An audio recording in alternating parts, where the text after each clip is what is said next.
Hello guys. इस video में हम लोग प्रेसिडेंट से रिलेटेड जितने भी आर्टिकल हैं, शुरुआत के जो 10 आर्टिकल हैं उनको याद करने की बहुत ही बेसिक सी ट्रिक है। कोई ज़्यादा डिफ़िकल्ट नहीं है, बहुत ही आसान। तो पहला तो ये है कि आर्टिकल 52 आपको याद रखना है कि ये प्रेसिडेंट के बारे में बात करी जाती है।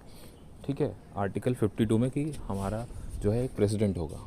ओके, अब प्रेसिडेंट को भाई जब आप पावर ही नहीं दोगे तो उसका क्या मतलब है। तो इसीलिए जो है 53 में पावर है यूनियन की, और यूनियन का हेड तो कौन होता है? प्रेसिडेंट। तो इसीलिए पावर दे दी गई, 53 में पावर दे दी गई। अब पावर दे दी गई, अब किसी को बनाओगे प्रेसिडेंट तो ऐसे तो बना नहीं दोगे, तो अब उसका इलेक्शन भी करवाओगे ना। तो इसलिए 53 में जो है 54 में इलेक्शन के बारे में बात करी गई है प्रेसिडेंट के। ठीक है भाई, तो ये क्लियर हो गया। उसके बाद इलेक्शन के बाद अब कैसे होगा इलेक्शन, तो 55 में मैनर ऑफ इलेक्शन हो गया। ठीक है, अब इलेक्शन तो बता दिया तुमने, ये सब इलेक्शन होगा, ये होगा, लोग देख रहे हैं भैया, उनको बनना है सबको प्रेसिडेंट।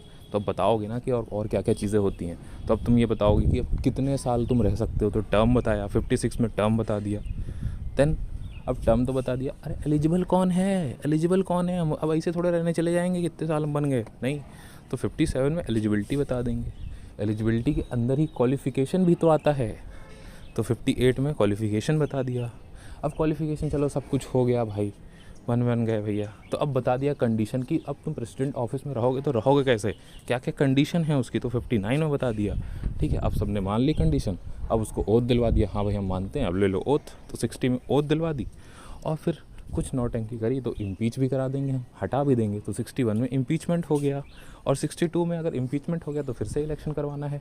कि तो कितने दिन में कराना है, तो 62 में ये बात करी गई है कि कब जो है इलेक्शन को करवाएंगे। तो ये है बहुत ही सिंपल सा 52 से लेके 62 तक, कि पहला जो है आपका ये एक प्रेसिडेंट होगा, उसका फिर उसको पावर देंगे, फिर उसके बाद इलेक्शन करवाएंगे। इलेक्शन है तो उसका मैनर बताएंगे, मैनर है तो भाई टर्म बताएंगे, और टर्म भी बताएंगे तो फिर क्वालिफ़िकेशन भी तो बताएंगे भाई, एलिजिबिलिटी बताएंगे, फिर क्वालिफ़िकेशन बताएंगे, फिर उसके कंडीशन बताएंगे, फिर उनको ओथ दिलवाई जाएगी। ओथ दिलवाने के बाद फिर इम्पीच कर दो अगर कुछ नौटंकी करे तो, और इम्पीच कर दोगे, हटा दोगे, और हटाने के बाद जो है इलेक्शन कब करवाना है ये भी बता दो। तो ये आ गया 52 से 62 तक, यही है आपके, ऐसे याद कर लीजिए।